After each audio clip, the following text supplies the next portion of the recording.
ଛୋଟବେଳୁ ଥାଆନ୍ତି ଆମ ପାଖରେ ବାପା ମା, ଭାଇ ଭଉଣୀ ସମସ୍ତେ।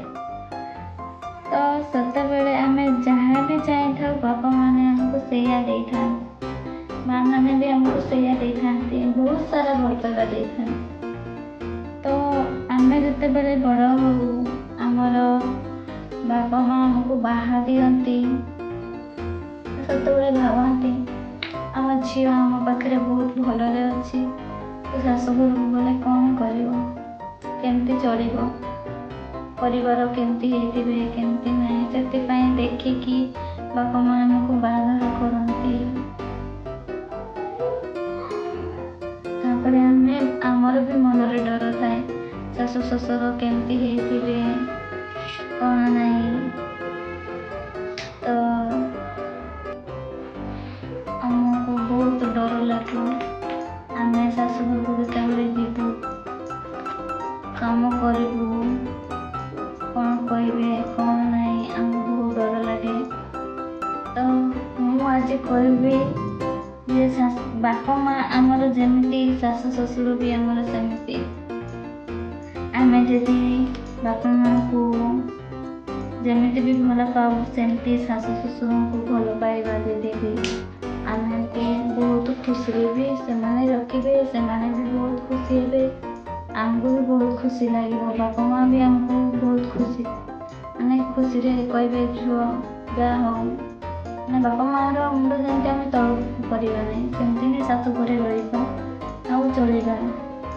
ମୁଁ ବି ଆଜି କହୁଛି, କୁହନ୍ତି କ'ଣ ଲଭ୍ ମ୍ୟାରେଜ୍ କରନ୍ତି ବୋଲିକି, ଆରେଞ୍ଜ ମ୍ୟାରେଜ୍ରେ ବି ବହୁତ ଦେଖିଛି ଗୋଟେ ଜାଗାରେ ଶାଶୁ ଭଲ ହେଲେ ବୋହୂ ଭଲ ହେଉନି, ବୋହୂ ଭଲ ହେଲେ ଶାଶୁ ଭଲ ହେଉନି। ହେଲେ ମୁଁ କହିବି ଶାଶୁ ବି ଯେମିତି ହଉ, ଆଉ ଆମେ ବୋହୂ ହେଇକି ଯାଉଛୁ ଯେତେବେଳେ ଆମେ କ'ଣ କରିବା ନା, ସମସ୍ତଙ୍କୁ ବହୁତ ଭଲରେ ଘରକୁ ପୁରା ଭଲସେରେ ଚଳେଇବା, ସମସ୍ତଙ୍କୁ ବାସ୍ ବାପା ମା, ନଣନ୍ଦ, ଦିଅର ସମସ୍ତଙ୍କୁ ବହୁତ ଖୁସିରେ ରଖିବା। ସମସ୍ତଙ୍କ କଥା ମାନି ଆମେ ବି ଯଦି ଚଳିବା ତ ସମସ୍ତେ ବହୁତ ଭଲ କହିବେ।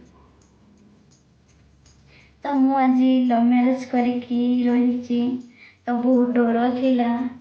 ତ ମୋ ଶାଶୁ ଶ୍ୱଶୁର କ'ଣ କହିବେ କ'ଣ ନାହିଁ। ମୋ ଶାଶୁ ଶ୍ୱଶୁର ବହୁତ ଭଲ, ମୋତେ ବି ଝିଅ ଭଳିଆ ରଖୁଛନ୍ତି। କିଛି ବି ଯେଉଁଟା ବି ମୁଁ ନ ଜାଣିପାରିଲେ ବି ଏମିତିକା ଶାଶୁ ଦେଖିଛି, ସେ ଆହୁରି ମା ବାପାଙ୍କୁ ନେଇକି ଗାଳି ଦିଅନ୍ତି, କିନ୍ତୁ ମୋ ଶାଶୁ ଶ୍ୱଶୁର ଅଲଗା ପ୍ରକାର, ମୋତେ ସବୁ କାମ ଶିଖେଇ ଦେଇଛନ୍ତି, ଶିଖାନ୍ତି ବି। ଆଉ ତାଙ୍କୁ କ'ଣ କହିବି, ନିଜ ବାପା ମା ଭଳିଆ ମୁଁ ତାଙ୍କୁ ଦେଖୁଛି, ବହୁତ ଖୁସି ଲାଗୁଛି। ମୁଁ ସେଇ ଘରକୁ ଯାଇଛି କି ଭାବୁଛି ବି ବାପା ମା ବି ଯଦି ବାହାଘର କରିଥାନ୍ତେ, ସେମିତିକା ଶାଶୁ ଶ୍ୱଶୁର ମୁଁ ପାଇନଥାନ୍ତି। ଏତିକି ମୋତେ ଖୁସି ଲାଗୁଛି। ମୋ ପରିବାର ବହୁତ ବଡ଼, ବାପା ମାନେ ବି ଅଛନ୍ତି, ସେମାନେ ବି ବହୁତ ଭଲ, ବୁଢ଼ାବୁଢ଼ୀ ହେଇଗଲେଣି, ବହୁତ ବୟସ୍କର ହେଇଗଲେଣି। ହେଲେ ବି ମୋତେ ବଡ଼ ପରିବାରକୁ ମୁଁ ଆସିକି ମୋତେ ବହୁତ ଭଲ ଲାଗୁଛି। କିନ୍ତୁ ମୁଁ ଆଗରୁ ଯେତେବେଳେ ଝିଅ ଥିଲି, ଭାବେ ଗୋଟେ ପୁଅ ଗୋଟେ ଝିଅ ଯେଉଁଠି ଥିବ ମୁଁ ସେଇଠି ବାହା ହେବି। କିନ୍ତୁ ଏବେ ବଡ଼ ଫ୍ୟାମିଲି ବାହା ହେଇକିନା ମୁଁ ବହୁତ ଖୁସିରେ ଅଛି, ଆଉ ବହୁତ ମନକୁ ମୁଁ କ'ଣ କହିବି, ଆଉ ସେତିକି ଏତେ ଖୁସି ଯେ କହିବି ପାରୁନି।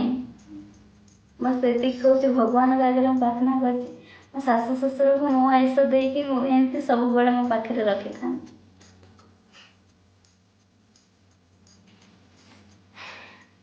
ଆପଣମାନେ ବି ଏମିତି ଶାଶୁ ଶ୍ୱଶୁରଙ୍କୁ ବହୁତ ଭଲରେ ରଖିବେ ଯଦି ବି କ'ଣ କହିବି, ଆମେ ଭଲ ମାନରେ ଦେଖିବା, ବା ଶାଶୁ ଶ୍ୱଶୁର ଆମକୁ ଭଲ ପାଇବେ। ଆମେ ଯଦି ବାପା ଯଦି ବି କ'ଣ କହିଦେବେ ଏମିତି ନିରାଟିକି ଆମେ ଯଦି କହିବା, ତ ସେଇଟା ଭୁଲ ହେଇଯିବ ଆମ ଦ୍ୱାରା। ସିଏ କହିବେ ଆମେ ମୁଣ୍ଡ ପୋତିକି ସହିଯିବା, ସେଇଟା ହିଁ ଆମର ବହୁତ ଭଲ। କାହିଁକି ଆମେ ଯଦି ବି କହିବା କଥାଟା ବଢ଼ିବ, ଗାଁ ଲୋକ କ'ଣ କହିବେ, ତା ବାପା ମା କ'ଣ ଶିଖେଇ ନାହାନ୍ତି, ଶ୍ୱଶୁର ଯଦି ବି ପଦେ କହୁଛି ବୋହୂ ପଦେ କହୁଛି, ଏ କ'ଣ ଠିକ୍ କଥା? ନାଇଁ, ଆମେ ସେ କାମ କରିବା ନାହିଁ। ଆମକୁ ଯଦି ବାପା କ'ଣ କହିଲେ ମୁଣ୍ଡ ତଳକୁ ପୋତିକି ସହିଯିବା। ଆମେ ଯଦି ସହିବା ତ ଆମ ପରିବାର ଭଲରେ ରହିବେ। ନହେଲେ ନାହିଁ ଝଗଡ଼ା ହେବ, ଝେଟି ହେବ, ପୁଣି କ'ଣ କରିବେ, ମାଡ଼ ଗୋଳି ସବୁ ଲାଗିବ। ଆମେ ଏତେ କଥା କରିବା ନାହିଁ। ଘରେ ଝଗଡ଼ା ହେଲେ ବି ବାହାରେ ଯାଇକି କହିବାନି। ପୁଟୁରୁ ପୁଟୁରୁ ହେଇକି ଲୋକ କହିକି ଘର ଭିତରେ ଘରେ କଳି ସୃଷ୍ଟି କରିକି ଅଲଗା କରିଦେଉଛନ୍ତି। କାଇଁ ଆମେ ସେମିତି କରିବା ନାହିଁ। ସେମିତି କଲେ ବହୁତ ମାନେ କ'ଣ ସମସ୍ତଙ୍କର କ୍ଷତି। ତାହେଲେ ସମସ୍ତଙ୍କୁ ବହୁତ ଭଲରେ ଦେଖିବା। ବାପା ମା ଭାଇ ବନ୍ଧୁ ସମସ୍ତଙ୍କୁ ଭଲରେ ଦେଖିବା। ମୋ ଭିଡ଼ିଓ ଆପଣମାନେ ସମସ୍ତେ ଦେଖୁଛନ୍ତି, କେମିତି ଲାଗିଲା ମୋତେ ମେସେଜ୍ କରନ୍ତୁ। କେମିତି ଲାଗୁଛି ସବସ୍କ୍ରାଇବ୍ କରନ୍ତୁ ଆଉ ଲାଇକ୍ କରନ୍ତୁ ମୋ ଚ୍ୟାନେଲ୍।